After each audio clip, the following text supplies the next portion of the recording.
یہ جو بتایا جاتا ہے کہ قافلہ جو گیا پہلے کوفہ میں گیا تو حضرت امام زین العابدین کو ابن زیاد خبیث اس نے کہا کہ یہ بھی حسین کا بیٹا ہے تو اس کو بھی ختم کرو،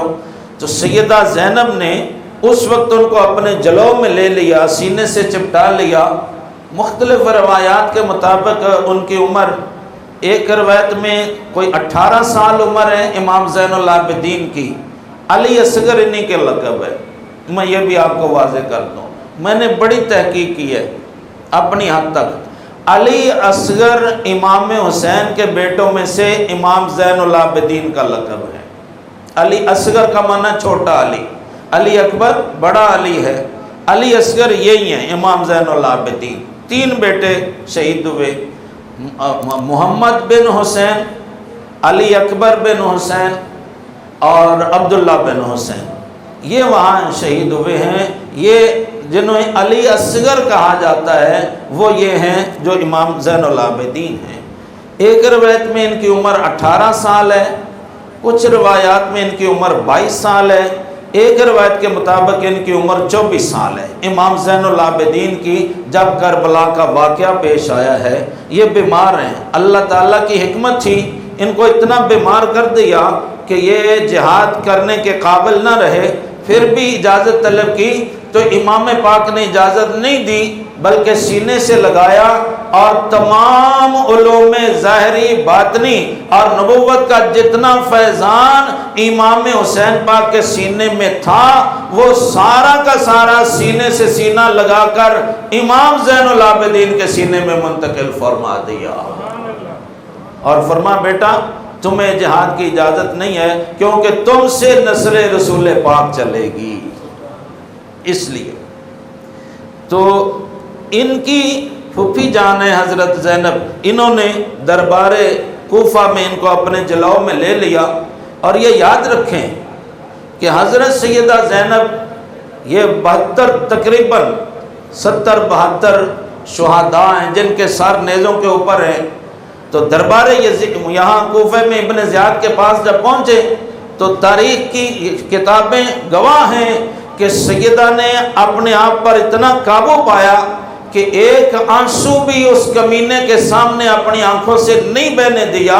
تاکہ وہ کمزور نہ سمجھے، بلکہ جب حضرت امام زین العابدین کو اس نے شہید کرنے کا حکم دیا تو آپ مولا علی کی طرح گرج کر بولی اور فرمایا بدبخت کمینے، کیا اتنے مرد ختم کر کے تیرا دل ابھی ہمارے خون سے سیراب نہیں ہوا؟ یہ ایک ہی تو ہمارا بیٹا محرم مرد ہمارے ساتھ رہ گیا ہے، اگر تیرے اندر کوئی شرم و حیا ہے تو اس بچے کو قتل نہ کر، اور اگر تو نے اسے قتل کرنا ہے تو پہلے میری گردن کاٹ، میری لاش سے گزر کر تو میرے اس بھتیجے کو قتل کر سکتا ہے، جب تک زینب زندہ ہے میرے اس بیٹے کی طرف کوئی میلی آنکھ نہیں اٹھ سکتی۔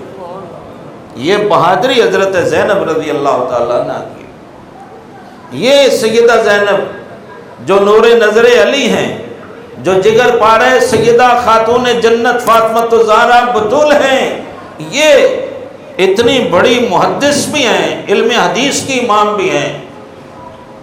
کوفہ میں جب سرکار مولا علی پاک مولا مشکل کشا رضی اللہ تعالیٰ عنہ خلیفہ تھے تو اور خواتین کے لیے حضرت سیدہ زینب نے درس قائم کر رکھا تھا، وہ آپ ان کو دین سکھاتی تھی۔ تو ایک دن مولا علی پاک جب باہر سے گھر آ رہے تھے، دروازے پر پہنچے تو اندر سے سیدہ زینب پاک کے خطاب کی آواز آ رہی تھی، تو مولا علی وہیں دروازے پر رک گئے، کافی دیر سنتے رہے، اور مولا علم اللہ اکبر باب مدینۃ العلم مولا مشکل کشا اسد اللہ الغالب سیدنا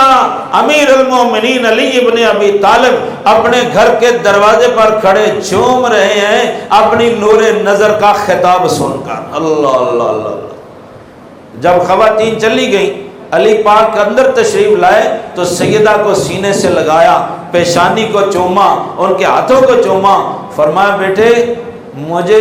آج محسوس ہو رہا تھا کہ عورتوں میں تو نہیں میں ہی بول رہا تھا۔ اللہ اللہ اللہ، اتنی فقاہت، اتنی ثقافت، اتنی علم میں پختگی ہے۔ حضرت سیدہ زینب کی۔ پھر دربار یزید میں جب گئے ہیں تو سرکار علی، جنہیں علی اصغر یا امام زین العابدین کہا جاتا ہے، آپ اب تک بیمار تھے اور زنجیروں میں جکڑے ہوئے تھے۔ تو حضرت سیدہ زینب نے یزید کو کہا اگر رسول کریم علیہ السلام اس حال میں انہیں دیکھتے تو پھر کیا وہ برداشت کر سکتے تھے؟ تیرے اندر حیا نہیں ہے؟ تو یزید کی آنکھیں جھک گئی اور اس نے حکم دیا تو امام زین العابدین کے گلے سے لے کر پاؤں تک جو سنگل زنجیر جکڑے ہوئے تھے وہ کھول دیے، اور وہاں کچھ باتیں ہوئیں جس کا اس وقت میرے پاس وقت نہیں ہے، وہ میں بتانا یہ چاہتا ہوں کہ حضرت سیدہ طیبہ خاتون جنت زینب بنت علی و فاطمہ، انہوں نے اسی بہادری کا مظاہرہ کیا جس بہادری اور شجاعت کا مظاہرہ امام علی پاک نے میدان کربلا میں کیا تھا۔ یہ قطعاً یزید کے سامنے نہیں روئی اور نہ ابن زیاد کے سامنے یہ روئی ہیں، کہیں بھی انہوں نے اپنے اندر سے تو گھائل ہو چکی تھی۔ ظاہر ہے کہ بیٹے بھی شہید ہو گئے، بھائی بھانجے بھتیجے، خاندان کے تقریباً 18 یا 22 افراد جو اہل بیت نبوت کے پھول تھے، ہیں جی، اللہ اکبر۔ زمین کربلا پر فاطمہ کے پھول بکھرے ہیں، زمین کربلا پر فاطمہ کے پھول بکھرے ہیں، شہیدوں کی یہ خوشبو ہے کہ سب جنگل مہکتا ہے۔ یہ سیدہ کے پھول جو بکھرے پڑے تھے، تقریباً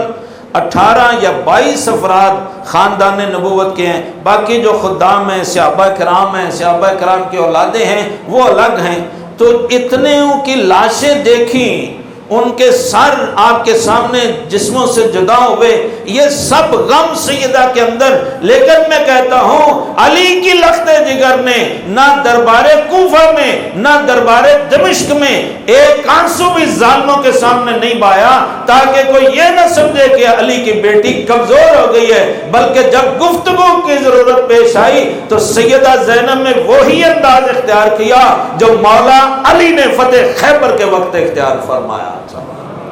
یہ شجاعت اور یہ بہادری۔ پھر جب یہ قافلہ مدینہ پاک میں آیا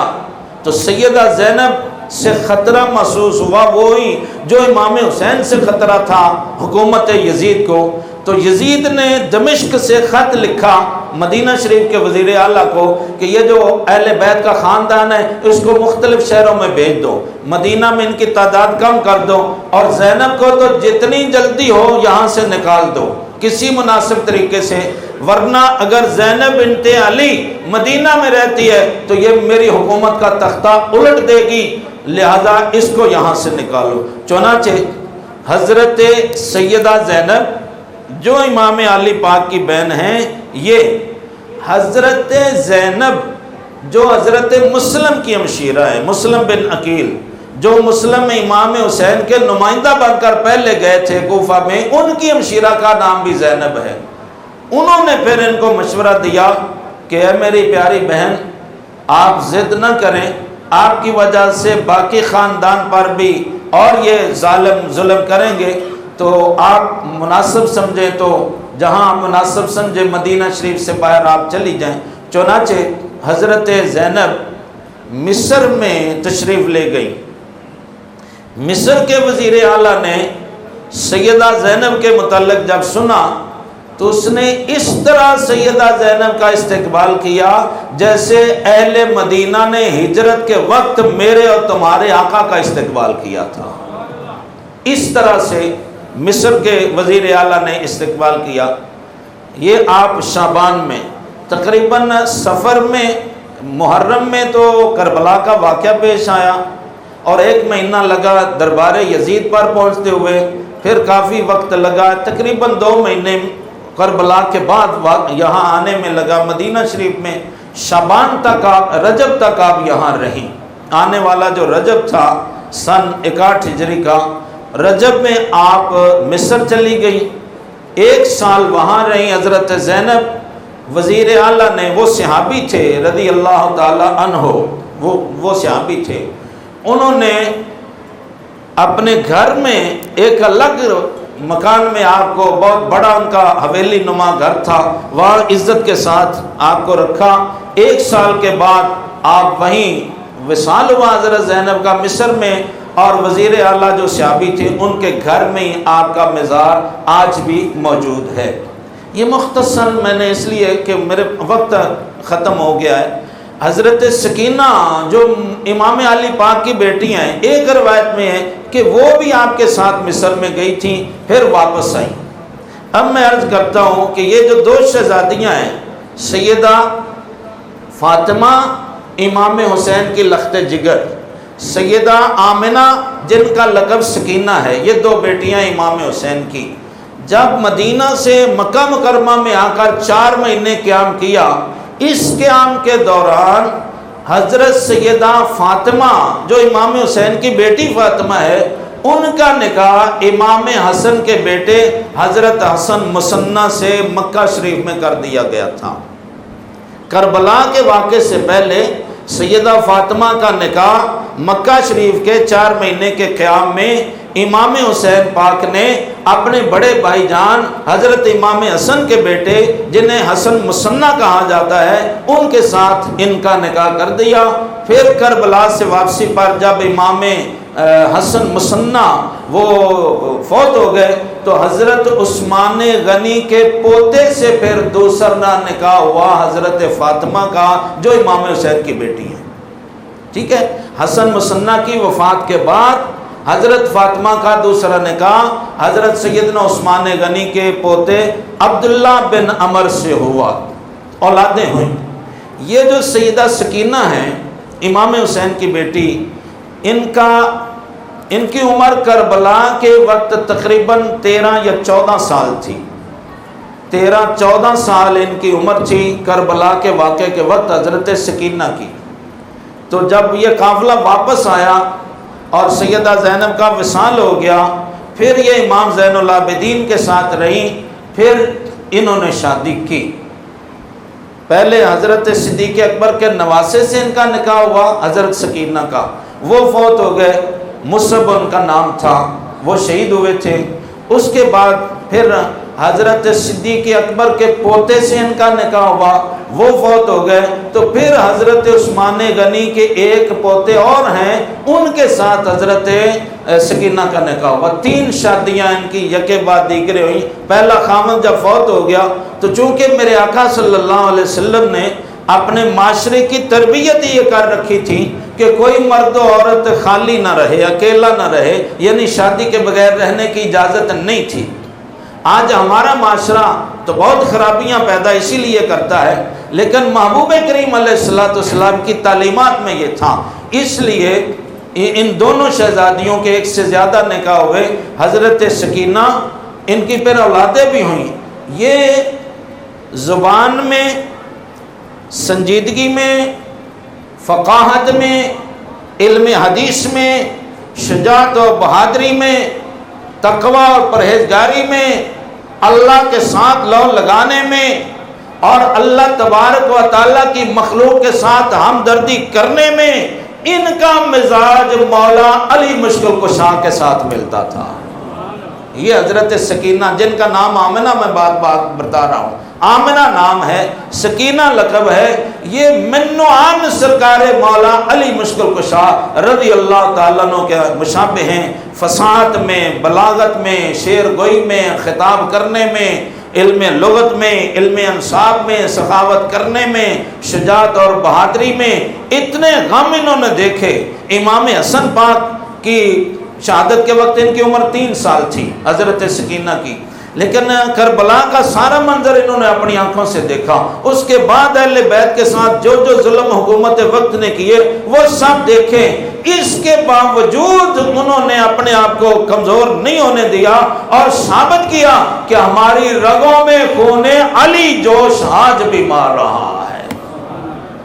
وہی تقویٰ جو سیدہ خاتون جنت میں تھا، وہی پرہیزگاری، وہی خوف خدا، وہی للہیت، وہی راتوں کا جاگنا، وہی سخاوت کے انداز ان دونوں شہزادیوں میں حضرت فاطمہ اور حضرت سکینہ جو امام علی مقام امام حسین کی دونوں شہزادیاں ہیں، ان دونوں کے اندر اپنی بڑی امی جان سیدہ خاتون جنت کا حسن بھی جلوہ نما تھا، ان کی سیرت بھی جلوہ نما تھی۔ میں کچھ بھی نہیں کہہ سکا حضرات 15-20 منٹ کی گفتگو میں، یہ اگر ان کے حالات پڑھیں یقین جانیں، میں نے تو کافی دنوں سے میں یہ مطالعہ کر رہا تھا، ان شہزادیوں کا دل کو نور پہنچتا ہے، آنکھوں کی ٹھنڈک پہنچتی ہے۔ میں کہتا ہوں کہ یہ جو کربلا کے حوالے سے اس طرح بے سر و باتیں کی جاتی ہیں، ان کا کوئی ثبوت و وجود نہیں ہے، حقائق کچھ اور ہیں اور شور شرابہ کچھ اور کیا جاتا ہے۔ تو اللہ تبارک و تعالیٰ کی بارگاہ میں ہم یہ عرض کرتے ہیں کہ اے اللہ، اے ہمارے خالق و مالک، ہمارے امام پاک کے ان دل کے ٹکڑوں، ان نور کی شہزادیوں پر اپنی بے حد و بے حساب رحمتوں کا نزول فرما اور ان کے صدقے میں ہماری بخشش فرما۔